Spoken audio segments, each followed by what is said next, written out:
Legítima defensa.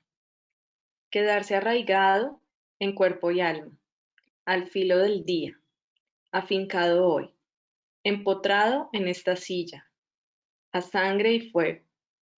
Que no le arranquen a uno lo que es de uno, que no se lo quiten de las manos. Amalia Moreno. Buenas tardes para todas y para todos. Bienvenidas y bienvenidos al webinar Género y Coronavirus. ¿Todos iguales? Tenemos el gusto de acompañarles en este espacio que ha generado la Universidad de La Salle, consciente de las grandes transformaciones que implica una pandemia. Conmigo están Carolina Rodríguez Lizarralde y Yuri Arenis Olarte Arias. Quien les habla, Sonia León Castro.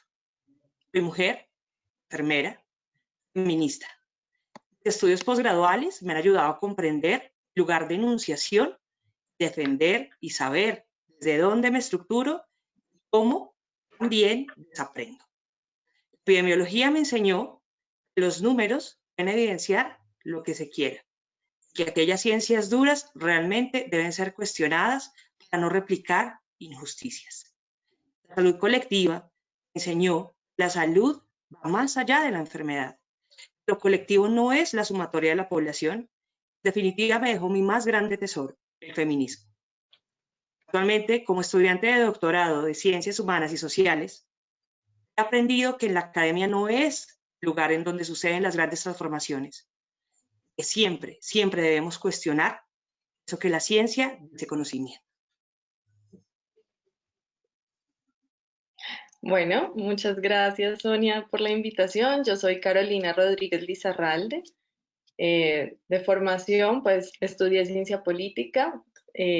Creo que cada vez menos soy politóloga y empecé a trabajar desde las políticas públicas, pero luego ya me metí a los estudios sociales y también me reconozco feminista y desde ahí cómo empezar a generar transformaciones, como bien lo dices, que no están solo en lo académico, están y atraviesan nuestros cuerpos, están en lo que vivimos, en lo que experimentamos día a día y cómo desde ahí, desde la autorreflexión, estamos todo el tiempo pensando en reconstruir, reconfigurar esto que está bajo el paraguas que entendemos como lo social.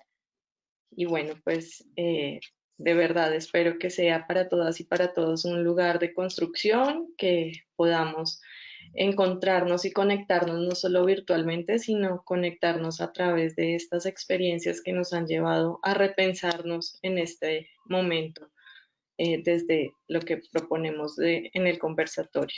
Muchas gracias. Buenas tardes a todos y a todas. Gracias, Sonia, por la invitación. Mi nombre es Yuri Olarte.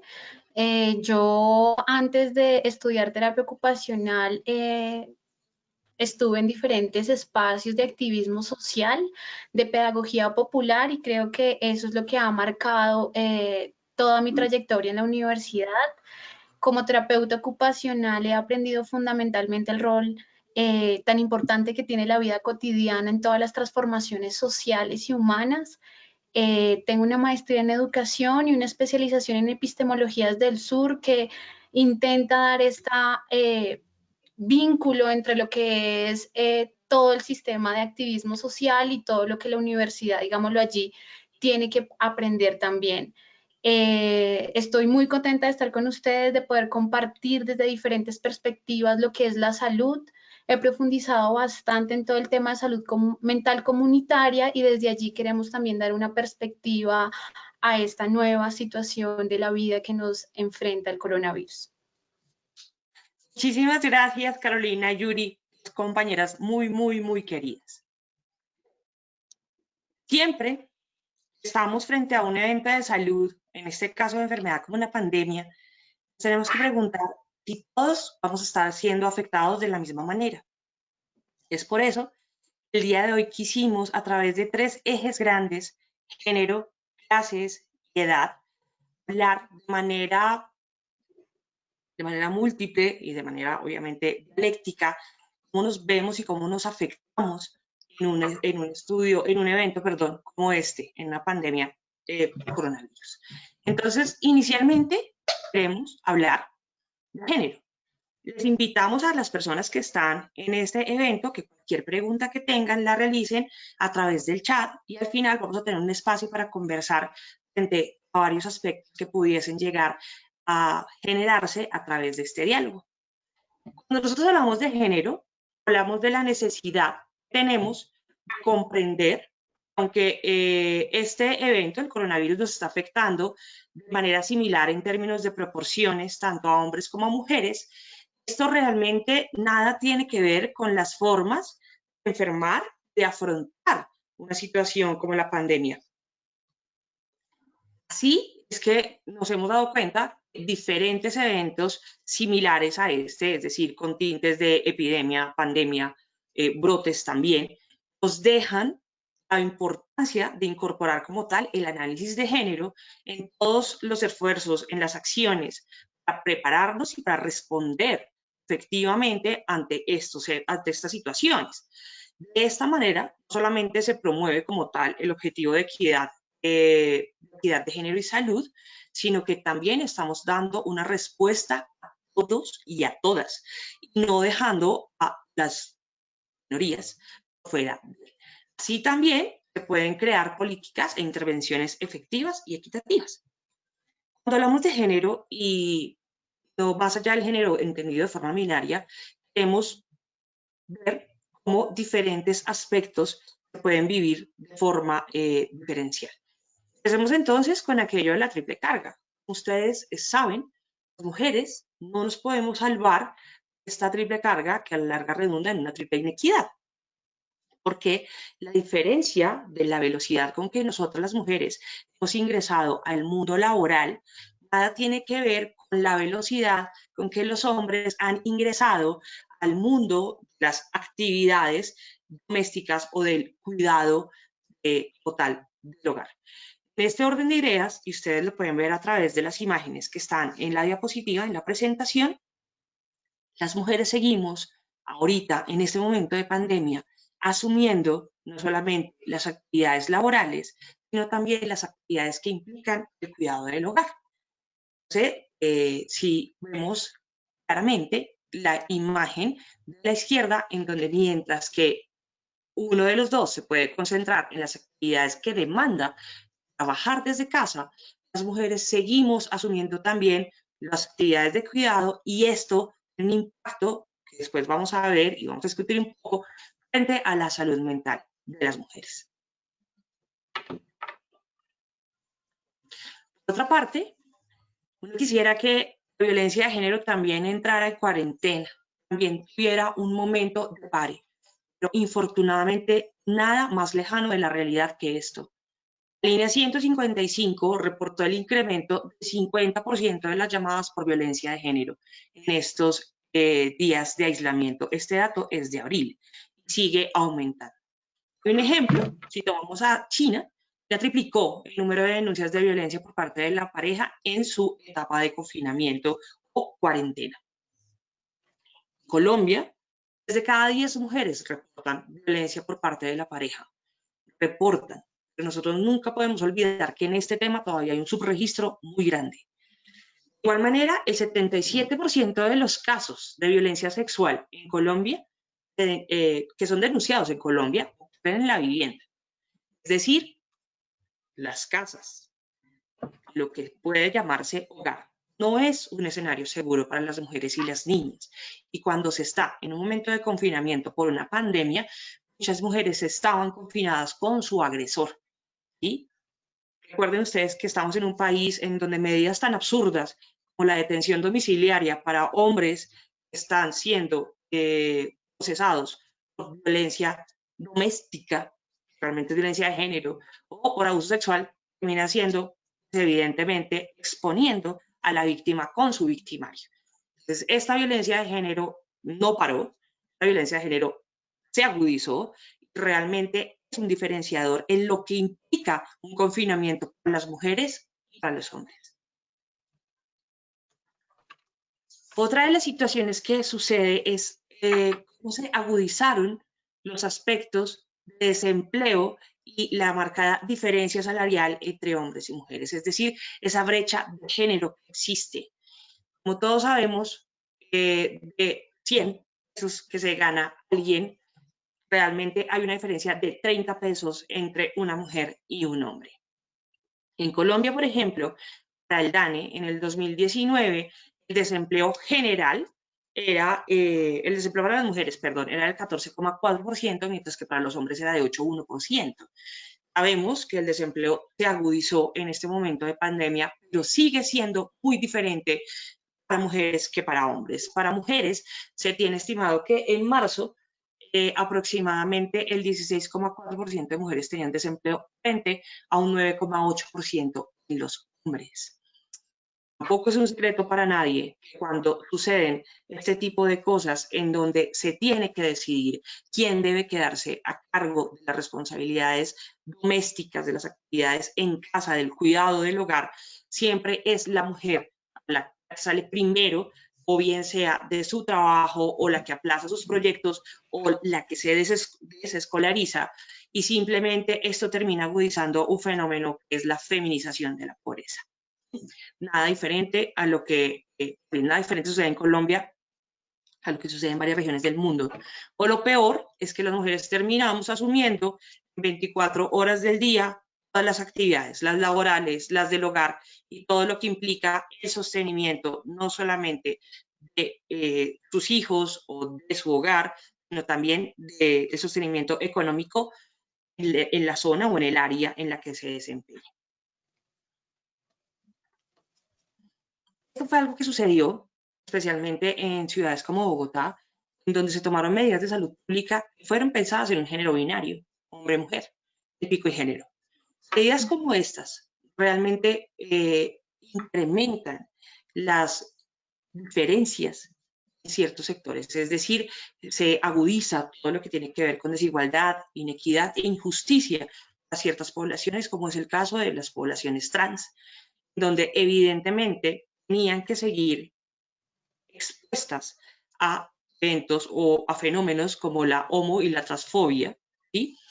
Como todos sabemos, hay un sector de mujeres trans que trabaja en prostitución y realmente no tienen o no tuvieron tampoco garantía durante el confinamiento, porque tenían que seguir ejerciendo la prostitución aún en el riesgo que implicaba hacerlo, pero sobre todo el riesgo que implica una medida cuando se tiene también una entidad como la policía que genera eventos de brutalidad policial contra poblaciones que están claramente vulnerables y que son vulneradas, porque son las dos cosas, vulnerables y vulneradas.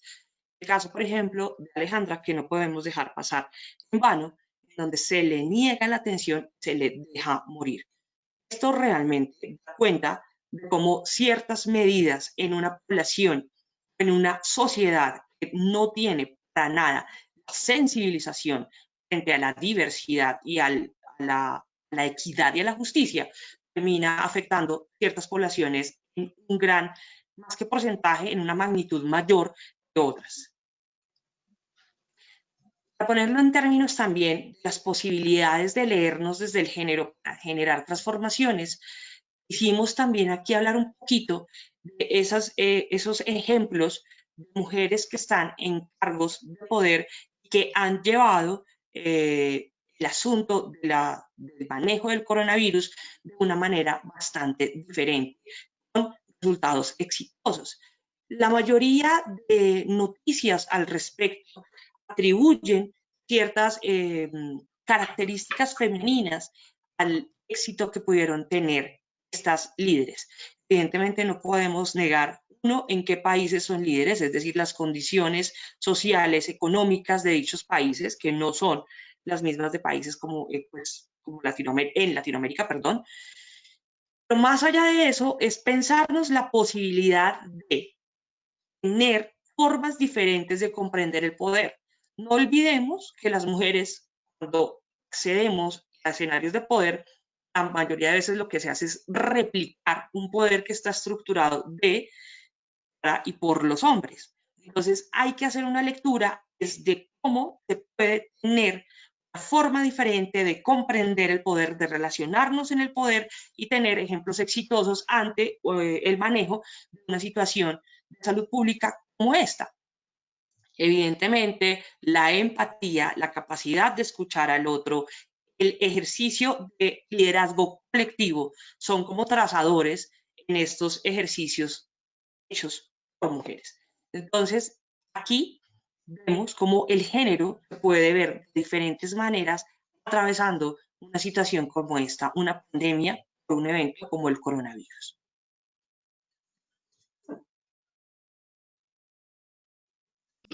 Bueno, tratando de empezar a hilar y a cruzar estos hilos en el telar que les presentamos al inicio, yo voy a empezar a hablar de algunas cosas sobre clase social. Digamos que arranco por mostrar un poco cuál es mi enfoque, desde donde también me paro para pensar el contexto de pandemia. Y es que finalmente hablamos también de circulación no solo de un virus que llega desde China a múltiples lugares y pues nos llega hasta acá y está circulando todo el tiempo y tiene que ver con la circulación tanto de cosas que se mueven en el espacio y en ese sentido también está moviéndose la gente, está no moviéndose la gente y todo el tiempo pues hablamos sobre todo desde un enfoque de salud, pues del riesgo de contagio por la misma movilidad pues de la vida, ¿sí? Entonces aquí arranco con esta postura del primer caso identificado de coronavirus en Colombia, ¿no? Una estudiante que regresa de Italia y que empieza en el imaginario colectivo a circular este discurso de que es una enfermedad solo que afecta a la gente privilegiada que tiene la posibilidad de ir o de viajar y estar fuera del país. Y como en esto también, atravesando ahí la clase, precisamente hace que se ubique inicialmente un virus en las zonas o en las localidades pues de estratos sociales medio, alto en Bogotá y alto. Entonces, a partir de ahí, pues como vivimos una ciudad como Bogotá que está dividida entre el norte y el sur también. Entonces, pensar cómo también no solo el virus está circulando, la gente estaba circulando, sino los discursos empiezan a circular en esto y nos atraviesan, pues es un punto que quería destacar. Otro punto que quisiera hablar frente a esto también atravesado por clase es cómo empezamos a nombrar también distinto el trabajo y lo que llamo aquí las conjugaciones, ¿no? Empezamos a hablar del teletrabajo, empiezan las discusiones del trabajo formal e informal, quiénes son los informales, la doble, triple jornada que también nos mencionaba ahora Sonia, que pues no es algo asociado directamente con la pandemia, sino que la pone de presente.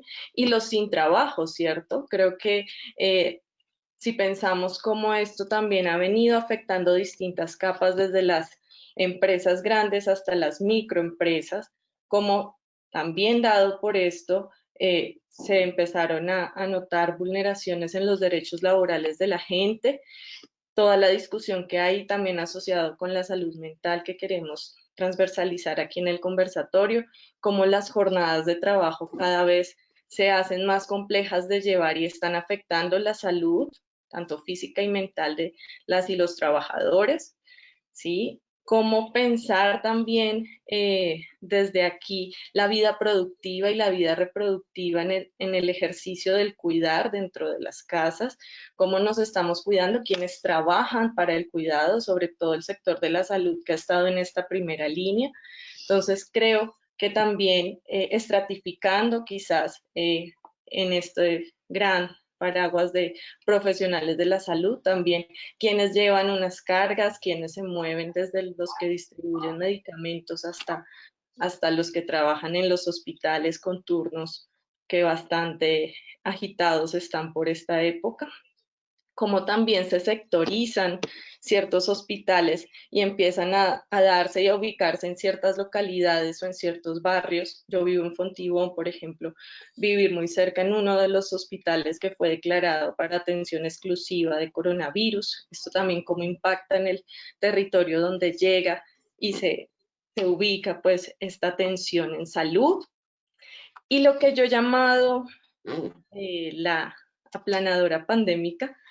A mí me parece que finalmente la pandemia pareciera que quiere aplanar y reducir los análisis para que todo esté enfocado quizás hacia el tema de salud. Si bien hablamos de un asunto de salud pública, hay que ver estas otras manifestaciones que tiene la pandemia, ¿cierto? Y cómo en eso de empezar a hacer cruces y a complejizar la mirada, pues vemos unos efectos muy precisos, muy concretos para mí, que me permiten precisamente pensar en cómo desde lo político, por ejemplo, se puede hablar desde el estado de excepcionalidad, estos decretos que todo el tiempo estaban cambiando el panorama y pues que iban tomándose sobre la marcha, cosas como que nos acostumbramos a que la fuerza pública y el ejército estén en nuestras calles, ¿cierto? Es algo que nos cambia también ahí la mirada de cómo estamos habitando pues nuestros lugares, ¿cierto? En términos económicos y sociales, el miedo que sentimos ahora al salir a la calle, cómo nos empezaron a restringir el contacto físico y eso también que implica emocionalmente las personas, por ejemplo, que viven solas o que no tienen un contacto con otra persona dentro de sus casas, pensar cómo esto finalmente también nos hace espacializar distinto y nos hace comprender de otra forma y esto está atravesado pues sin duda por las experiencias que vivimos y corporeizamos. Sí, yo quisiera como pensar eso en esas aristas desde no aplanarlo únicamente a la salud, es como una invitación también que hago y cómo pues ha implicado un cierre de fronteras, tanto físicas, sí, privadas, públicas del país, estas que son visibles, unas más invisibles, y nos ha pues llevado a pensar otra forma distinta, aunque la vida sea fluida y esté en constante movimiento. Que pues ya aquí el hashtag, si la vuelves un momentín, el hashtag de quédate en casa, ¿sí? El quédate en casa y los que no tienen casa o viven en invasiones, ¿qué? ¿El espacio público se quedó sin público o qué tipo de público se quedó viviendo allí? Digamos que aquí quienes quedaron en las calles, ¿sí? Pensar ahí, por ejemplo, pues las personas que siguieron circulando, ya la puedes pasar, gracias, si quieres, a la otra. Sí, entonces pensar quiénes quedaron en las calles, ¿cierto? Veíamos ahora el ejemplo del trabajo sexual en el Santa Fe, el caso de Alejandra, que también toca directamente un asunto de género, de lo transgénero, de la clase social, del barrio en el que vivía, en un alojamiento, pues de los que tienen las madres en el Santa Fe. Precisamente esto hace que también pues nos pensemos cómo en la importancia de estos conversatorios y estos ejercicios. Entonces, yo siento que haber frenado, haber intentado aplanar y también evitar movernos, pues generó este asunto de la movilidad e inmovilidad. Si finalmente, cómo la inmovilidad de unas personas depende de la movilidad de otras personas. ¿Sí? Y esa movilidad de otras personas que trabajan en el aseo, esa movilidad de quienes reciclan, de quienes recogen la basura, de quienes seguían trabajando en hospitales, los domiciliarios, ¿sí? El transporte público, las droguerías, las personas que viven en la calle, siguió, digamos que a consta de nuestra inmovilidad también. Entonces, aquí hay unos costos también, unos privilegios que no solo están dados por unas excepciones que el gobierno quiera poner en parámetros de decretos y de políticas, sino unos privilegios que se hicieron mucho más notorios, no porque no existieran, sino porque estar en pausa, habernos quedado con ese tiempo para poderlos ver de frente y chocarlo, pues hace que finalmente los podamos sentir y experimentar con mucha más fuerza. Entonces, por tanto, pues esta pausa nos llevó a cambios en las formas en cómo estamos habitando, ¿cierto? Y en esas formas en que habitamos los lugares, pues estamos teniendo horarios y ritmos distintos, rutinas, marcando una adentro y una afuera, y esto lo hemos transformado durante el tiempo. Y aquí, en términos de accesibilidad como categoría o como concepto, también nos ha llevado a preguntarnos, por ejemplo, cómo algunas personas no pueden acceder a los espacios virtuales como este que estamos teniendo hoy, pero como el día a día de ir a la escuela y no tener pues la posibilidad de conectarse vía computador o porque varias personas en la misma casa estudian y no se pueden conectar a sus clases, como hemos tenido que tener otros aprendizajes, hacer tareas por WhatsApp, los docentes también y las docentes hemos tenido que aprender y a flexibilizar ciertos currículos. Entonces, aquí también la pregunta es, ¿qué se virtualizó como espacio virtual, donde también otros empiezan a moverse y qué capacidades de movilidad tienen unas personas en estos espacios virtualizados? Sin duda, pues pensar acá el tema del campo ciudad, ¿sí? Y de la ciudad fragmentada y también las distintas caras que tiene Bogotá y cómo se han manifestado también desde el día a día y la vida cotidiana, pues que hace que en los distintos barrios esta pandemia se haya vivido de distinta forma y sobre todo los juzgamientos también desde un lugar de privilegio, desde esa silla que al inicio mencionábamos en el poema, de esa silla que cuestiona y a veces trata de ignorantes a las clases populares y a las clases más desfavorecidas por estar circulando en el espacio. Entonces pareciera que decimos, pero ¿por qué la gente sale? ¿Por qué son tan brutos? Escuché expresiones así en Facebook, ¿por qué están haciéndolo? ¿Por qué? ¿Por qué? ¿Por qué? Y creo que eso nos ha llevado pues también a que la pandemia como discurso nos permea al punto de juzgar esas otras experiencias de quienes viven pues otros escenarios.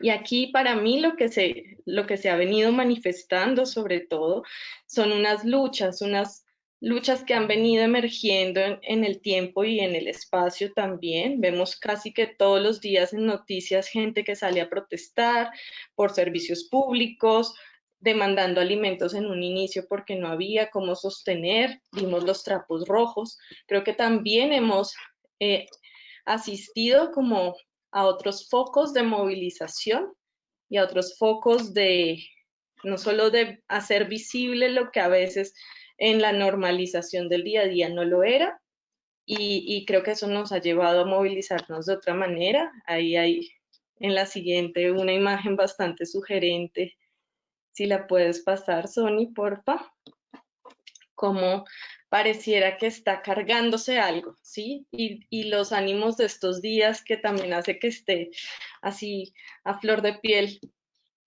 esto de vamos a estallar en algún momento, ¿sí? Esto ya no se va a poder contener. Y para cerrar un poco con esta reflexión, entonces poner desde este enfoque de movilidad también categorías tradicionales sociológicas como la movilidad social, ¿sí? Pensar que estamos ante viejos y nuevos pobres, ¿sí? Los viejos que eran a veces disfrazados también en estas cifras que nos muestra Sonia hace un momento, nos mostraba cómo pues también las mujeres aquí hemos sido históricamente parte de estas viejas pobres, ¿sí? Cómo nuestras desigualdades también empiezan a marcarse no solo en los ingresos que recibimos dentro del hogar, sino en las cargas con las que tenemos que vivir en el día a día, ¿sí?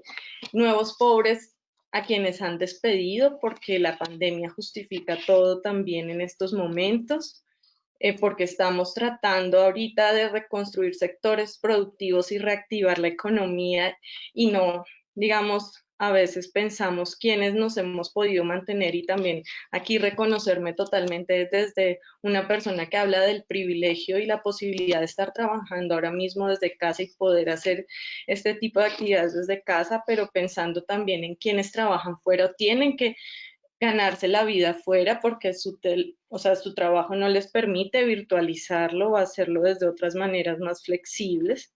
Siento que aquí, pues, también hay que rescatar desde este estallido social cargando estas estrategias de solidaridad y otras formas de encuentro que se han gestado y empiezan también a hacerse virales, ¿sí? Como la pandemia, pero ojalá empecemos también a contagiarnos y perdamos este miedo como de sentir impotencia y a quedarnos inmovilizados. Creo que aquí también es importante empezar a movilizarnos socialmente, no quedarnos en esta pausa para siempre, empezar a reactivar, y por eso creo que lo que más hemos hecho en este tiempo es resistir, y que finalmente esto nos va a permitir reexistir, y ojalá aquí en estos encuentros donde no sea solo la salud, sino desde las ciencias sociales también podamos aportar a ello. Gracias. Bueno, un poco para ir relacionando, así como en el inicio la imagen nos lo presentaba, entretejer, no solamente como el género es una categoría útil para entender las desigualdades, eh, sino principalmente que también nos sirve para transformar esas desigualdades y este momento de pandemia que nos ha enfrentado a muchas cosas y que, como lo mencionaba Caro y lo mencionaba Sonia, está muy de la mano a unas luchas que son fuertemente estructurales frente a estos marcadores de desigualdad que no solamente nos atraviesan, sino que también nos constituyen. Es pensarnos un poco cómo esas desigualdades, tanto de género como de clase, están atravesándonos de forma diferencial según nuestras cotidianidades, pero también la edad que nosotros podamos tener. Es completamente importante cómo la pandemia ha logrado entrar a esta categoría de edad, principalmente en la adultez, como una cosa que está atentando contra la productividad de la ciudad, del país, pero se desdibuja un poco como también en las casas, cuando estamos todos juntos, estamos con nuestros abuelos, nuestros hijos, nuestros hermanos, nuestros sobrinos, y esto nos determina que estamos en una heterogeneidad de, digámoslo así, edades, pero también de pensamientos, de deseos, de formas en que nos dejamos afectar de lo que está pues sucediendo con este tema de salud, pero también que nosotros podemos afectar, digamos, de diferentes lógicas. Yo quería un poco llevar a la reflexión de, si bien esto es un problema estructural que nos está afectando y nos está atravesando, también cómo esto nos ha llevado a la vida cotidiana a transformarnos y a transformar muchas lógicas que nosotros tenemos frente a hábitos, rutinas, pero también frente a formas de entender la vida y formas de transformar esa vida. En las imágenes ustedes ven cotidianidades, intentamos como, no sé si ustedes estando en sus casas eran tan conscientes de la rutina o de los deseos de sus hijos, de las rutinas, los deseos de los padres, que uno a veces estando muy cerca o muy lejos convive, pero realmente no es tan consciente de lo diferentes que somos y de cómo nos manejamos en la vida y cómo intentamos transformar la vida en la cotidianidad. Y en este momento, cuando en el confinamiento nos dicen todos juntos en la casa, empezamos a darnos cuenta y a descubrirnos unos a otros, también un poco de choques, porque no todos, digámoslo así, enfrentamos de la misma manera las situaciones de crisis que se nos enfrentan o que se nos presentan, en este caso, pues esta crisis de salud.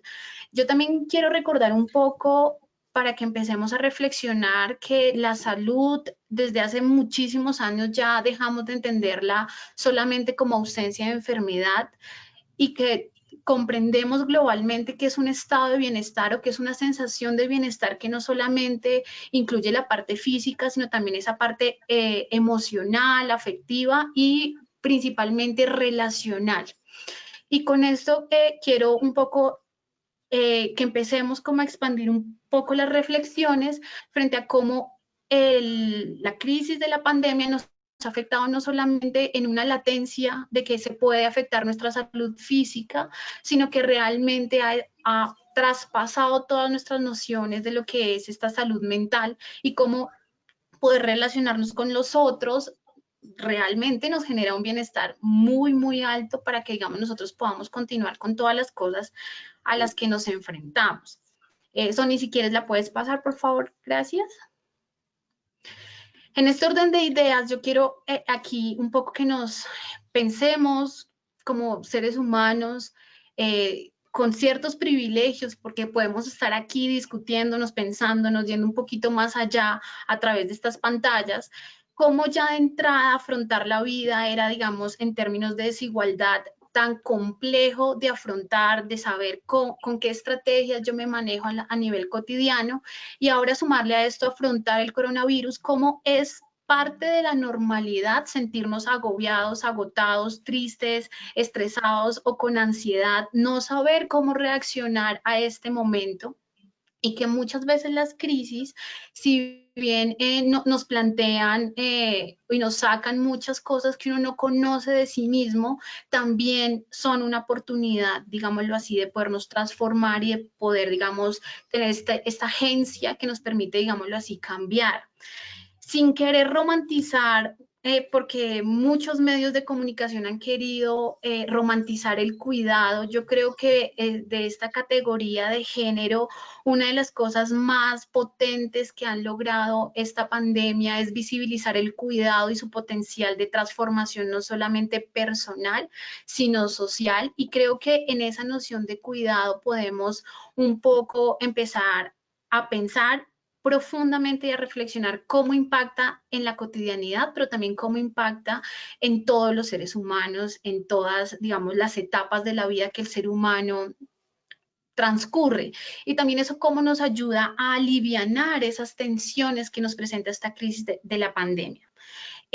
Vuelvo a insistir, no desde una visión romántica, sino desde una visión de lo que implica el cuidado, que es un trabajo, pero también es una ética, es una forma de entender y de transformar las realidades. Pensarnos cómo el cuidado ha empezado a soportar la crisis de la pandemia, pero también cómo ha empezado a estructurar en cada ser humano diferentes formas de agencia para, digámoslo así, manejarse y poder buscar otras soluciones.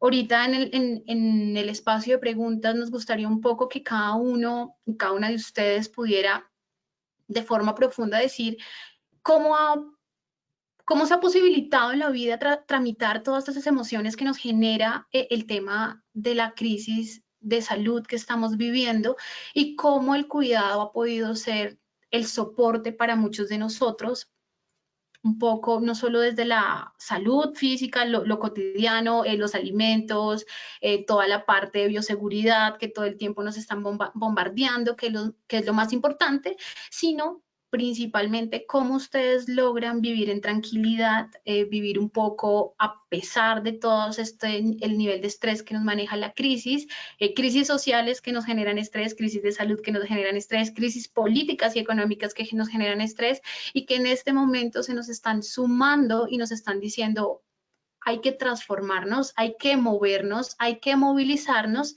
alrededor de cuidarnos unos a otros, sí, cuidarnos a sí mismos. Sonia, si quieres puedes pasarla, por favor. Y de este cuidado principalmente, querer relacionarlo principalmente con estas imágenes que yo traía.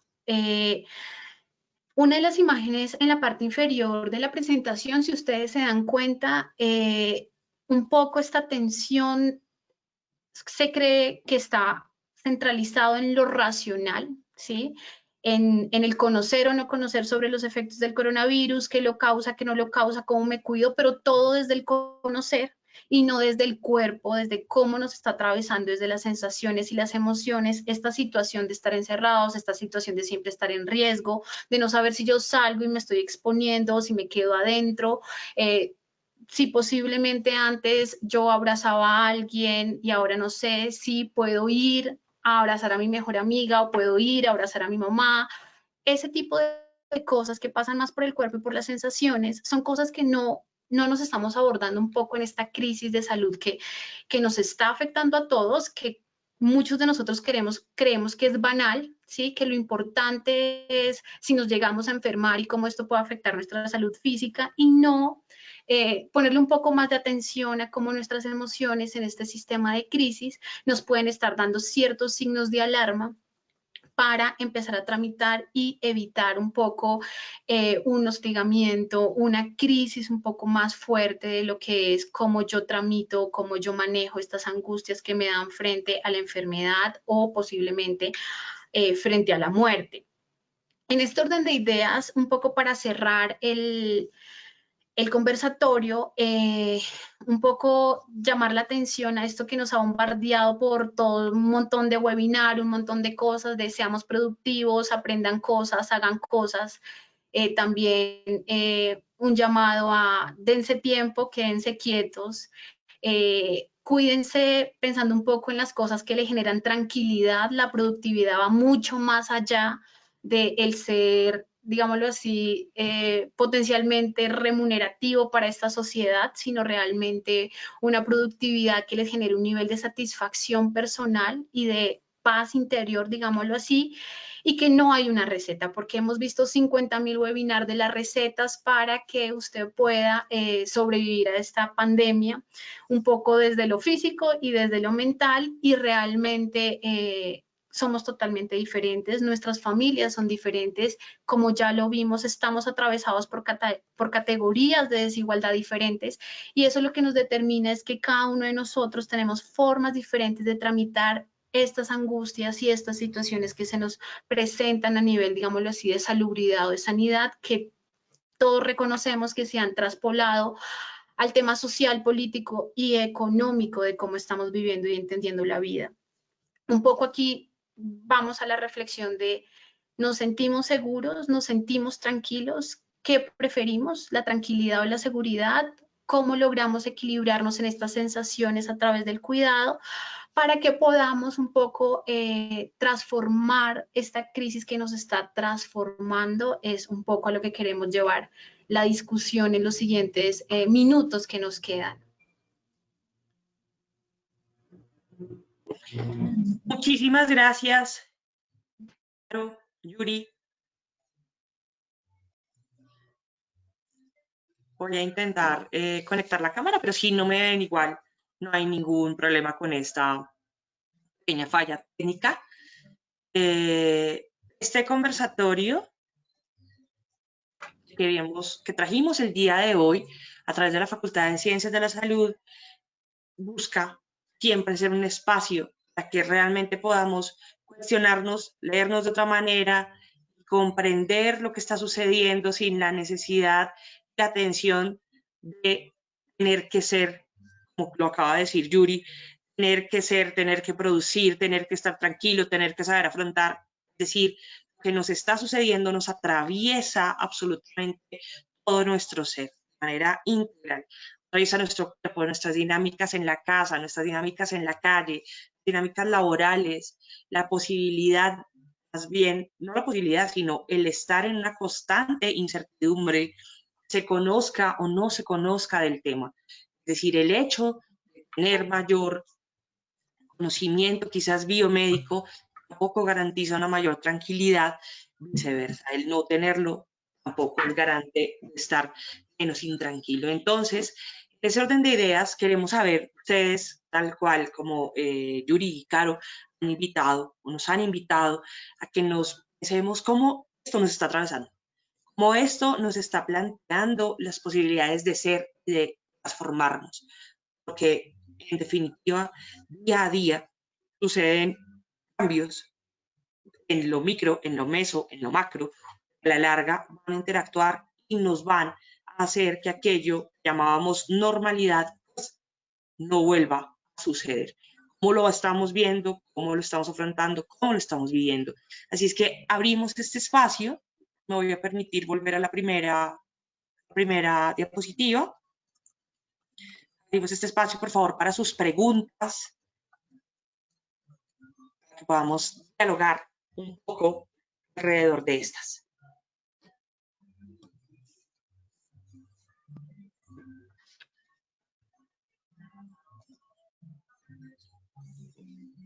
Bueno, tenemos la primera, la hace Elkin Sánchez, dice muchas gracias, excelente webinar y felicitar a las tres por sus brillantes reflexiones, muchas gracias. Mi pregunta es, ¿cómo interpretan el regreso al colegio de niños y niñas a partir del 1 de agosto?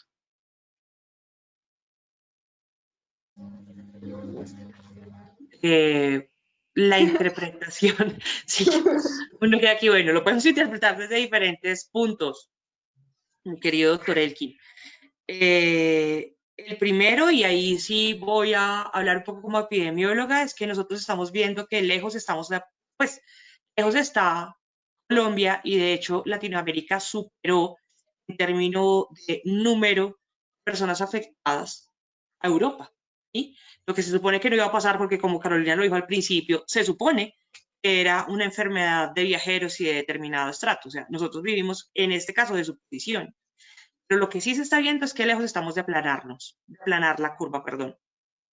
El regreso, más allá del simple regreso, estamos realmente preparados para hacer unas estructuras diferentes en estos escenarios masivos, porque a la larga la academia son los escenarios masivos por excelencia, seguido pues de primero entretenimiento y después está la parte académica. En un salón se pueden concentrar fácilmente 50 personas.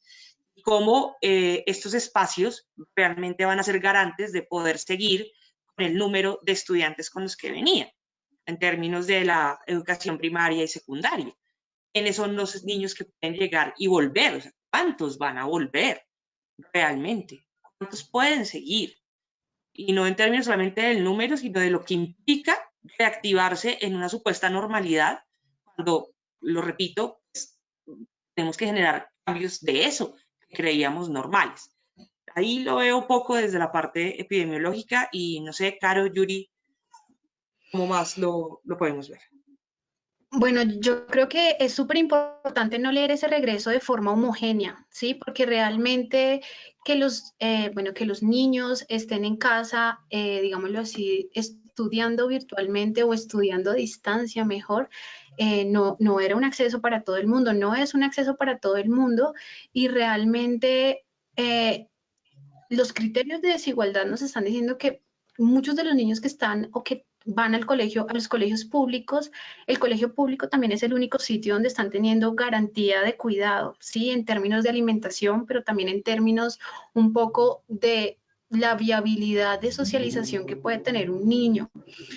Si claramente estamos en una pausa, esa pausa de cuidado para que no nos contagiemos no es igual para todo el mundo y esa igualdad y esa desigualdad lo que nos está diciendo es claramente ir exponiéndonos poco a poco, ¿sí?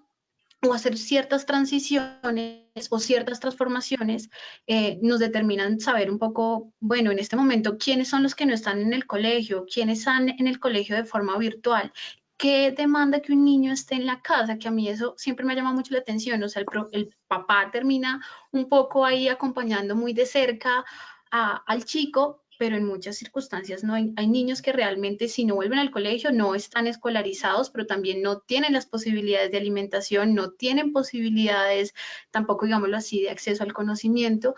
Y yo creo que aquí lo que es importante pensarnos es cómo estas políticas que nos están imponiendo homogenizan la situación, ¿sí? Entonces es todos vámonos al colegio, todos suspendamos las funciones académicas, pensándonos en que todos los colegios tienen las posibilidades de garantizar la bioseguridad o que solo hayan 15 niños en el colegio o que todas las familias tienen la posibilidad, por ejemplo, de cuidar a sus hijos en casa y asegurar que ellos pueden estar en el colegio y recibir de forma, digámoslo así, similar, equitativa.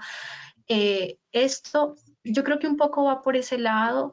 Es muy complejo, ¿sí? Pensar un poco desde la integridad personal hacia la integridad colectiva en términos de esta angustia que da el contagio y de esta angustia también de pensar quién puede en el término de estar contagiado también cuidar su salud para que ese contagio no termine en una muerte, ¿no? Que también es una cosa muy sensible. Entonces yo creo que pensémonos un poco más así que cómo tendríamos que estar situando estas políticas pues con todas las categorías de desigualdad que atraviesan la educación básica, media y superior, para poder regresar realmente de una forma efectiva y que el acceso sea generalizado para el sistema de educación como se concibe en Colombia. Gracias, Yuri. Muchas gracias. Hay otra pregunta que la hace Gerardo Ramírez. Hablaré desde mí, como hombre heterosexual con ciertos privilegios. Internet me ha permitido sentirme más libre y abierto de lo que creo que estaría si no tuviera ese acceso. También la posibilidad de compartir con una esposa y que logremos congeniar. Confieso que me es muy raro esta sensación de la criminalización del contacto. Amo el contacto con otras y otros. Un abrazo, un simple roce accidental. En este orden de ideas, les mando un abrazo, colegas. Gracias por el espacio. Muchas gracias, Gerardo. Yo también resalto de tu comentario es esta pregunta, ¿cómo va a salir de nuestros cuerpos el miedo? Esa es una pregunta que me la he venido también haciendo, ¿cómo vamos a desencarnar esto que ya hemos encarnado? ¿Sí? Como también tendremos que aprender a circular igual que circula el virus y circulan las gripas y vienen y van, ¿sí? Obviamente la esperanza está puesta en una posible vacuna, ¿sí? La cuestión acá es que sin duda lo que vimos ahorita de las distintas matrices de opresión y estos marcadores de desigualdad, como lo decía Yuri, nos llevan a darnos cuenta que finalmente hay unas personas mucho más vulnerables, unos niños, niñas, unos adultos mayores que finalmente estarían mucho más expuestos y pues ahí vienen las preguntas también de esto que nos ponía a reflexionar Yuri en su intervención. Cuando me encuentre con una amiga, ¿puedo abrazarla? ¿Puedo tener contacto?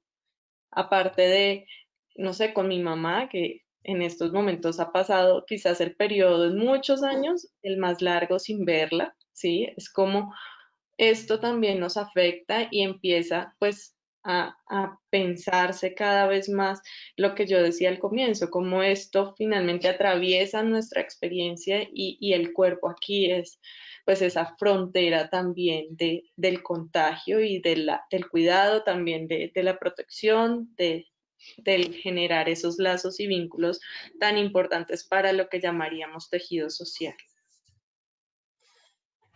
Pues claro, definitivamente el miedo es algo que tenemos primero que reconocer, ¿no? Que a veces terminamos también normalizando muchísimas muchos accionares frente a y creemos que no nos pasa, ¿no? No tenemos miedo, que todo sigue normal, es un momento, que estamos, o sea, estamos esperando un día como si ese día, terminada una cuarentena, confinamiento, fuera un asunto mágico y volvemos a los días previos al 20 algo de marzo en que inició un confinamiento.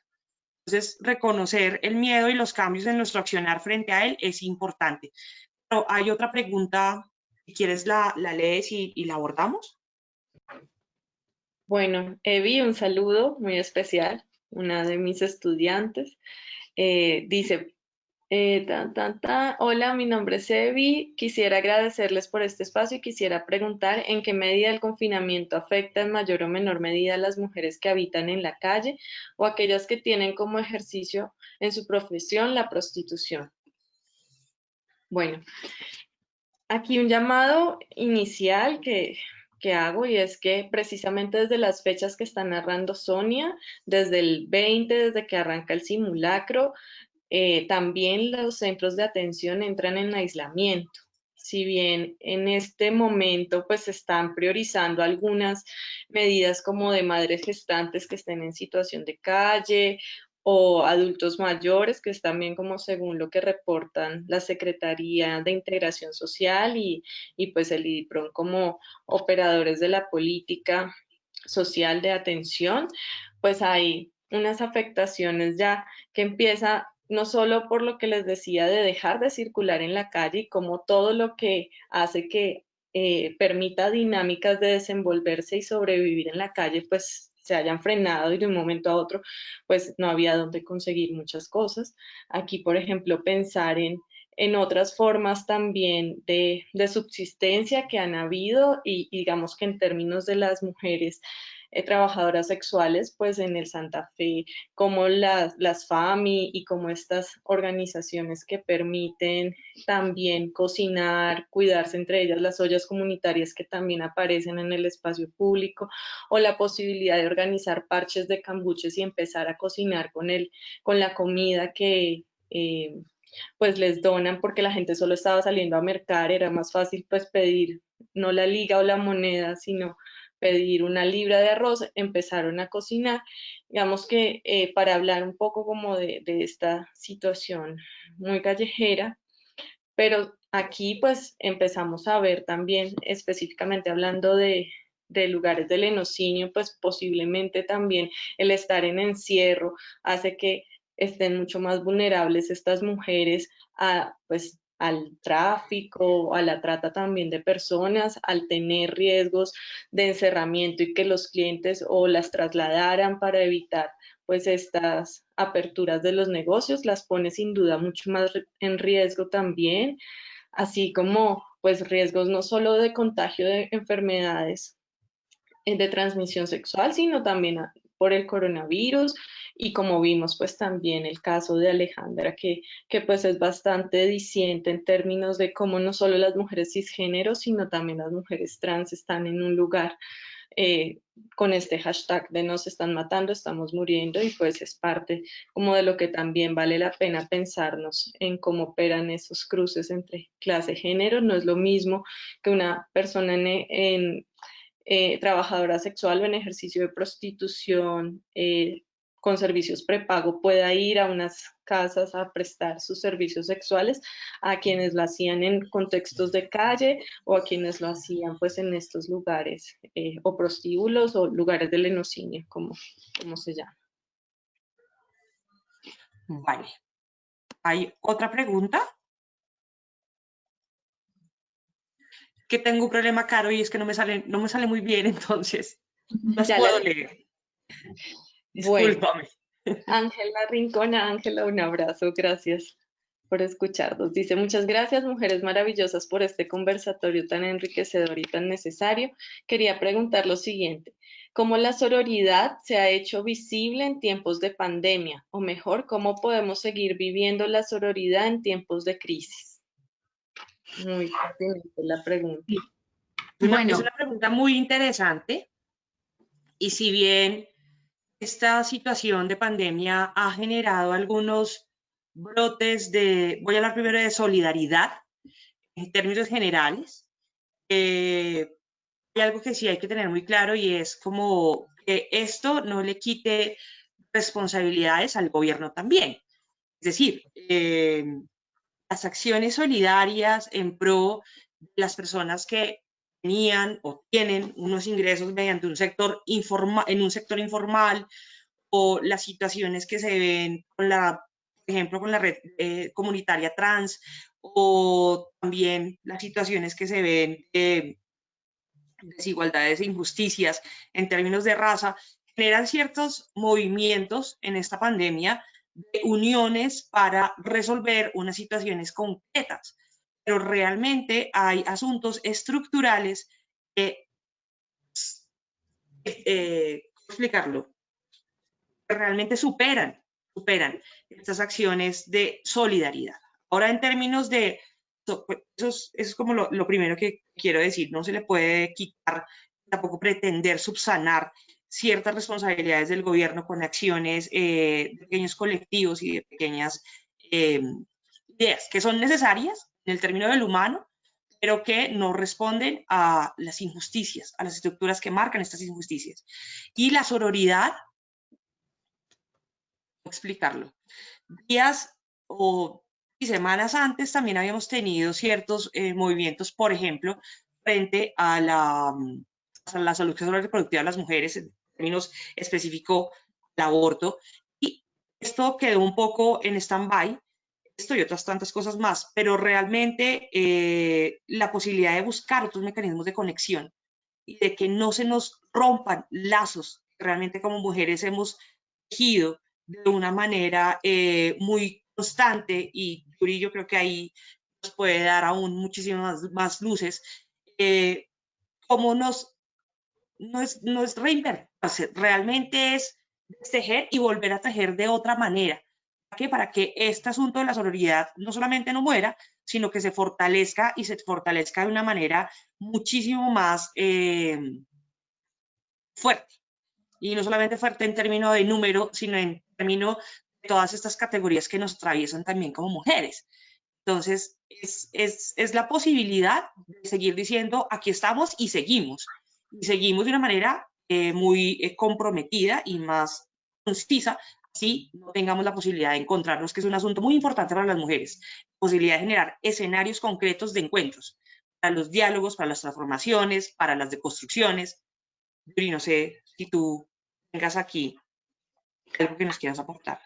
Sí, bueno, también me parece bien interesante esa pregunta por la sororidad, pensando un poco que damos por hecho que todo el mundo comprende a profundidad lo que significa la sororidad y que está conformada por esto, que es el encuentro, el vínculo, principalmente con esas estrategias de cuidado que se han fortalecido desde los movimientos de mujeres y los movimientos feministas.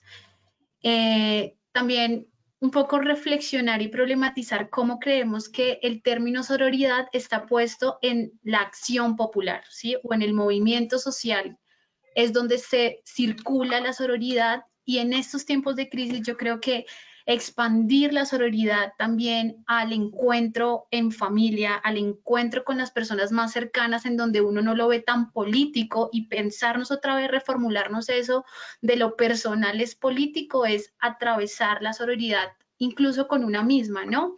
Pensar un poco cómo esos principios de encuentro no están solamente dados por una asociación binaria frente al tema de lo que puede ser mujer, sino que va muchísimo más allá, que tiene un potencial político y transformador grandísimo, no solamente a nivel personal, sino también a nivel cotidiano, a nivel social y a nivel estructural.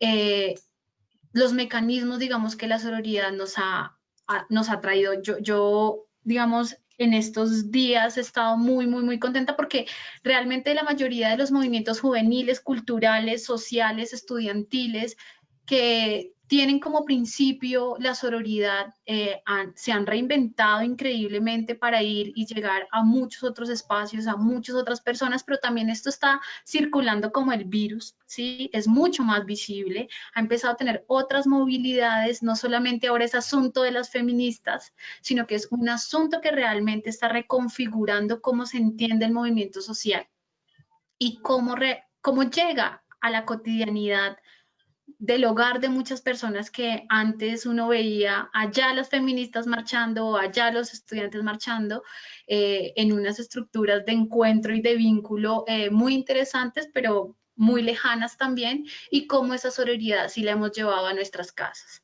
y cómo a partir incluso de estas pantallas hemos logrado empezar a hacer nuevas redes de relaciones atravesadas por esto que es la sororidad. Lo único, como para terminar y con la pregunta, es tener un poco de cuidado de no creer que la sororidad es un poco, se da por hecho por el que somos mujeres, ¿sí? No siempre pasa. Sí, no es una regla que si somos mujeres y estamos juntas, entonces somos sororas.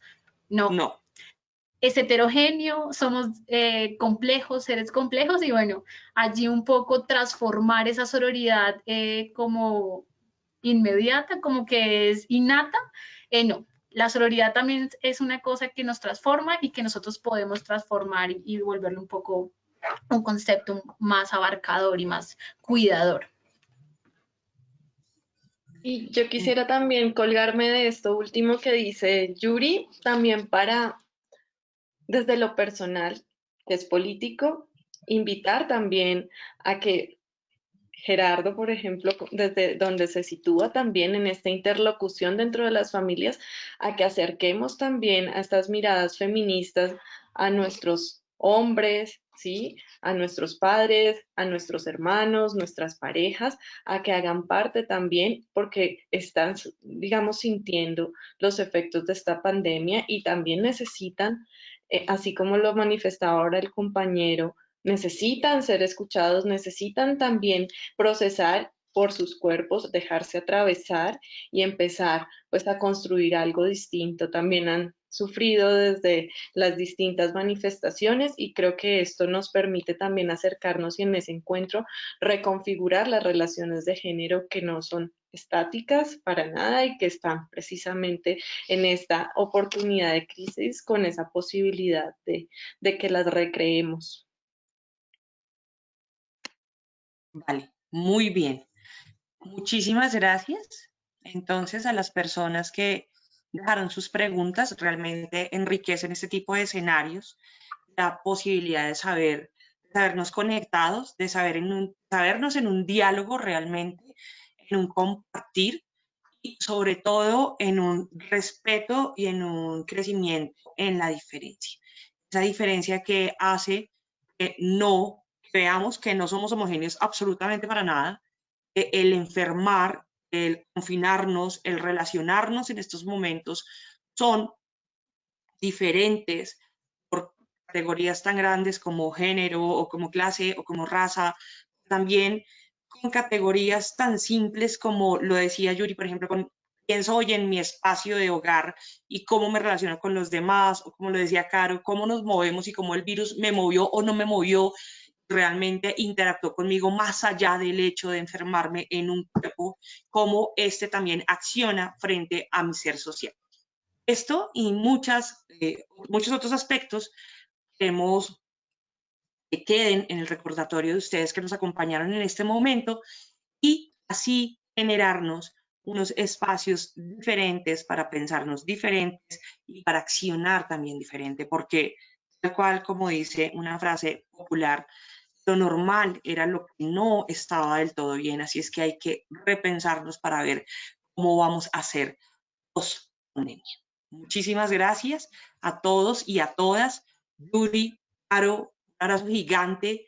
Muchísimas gracias por estar en este escenario, por tejer, por construir, por creer. Muchas gracias. Gracias a ti, a todas y todos.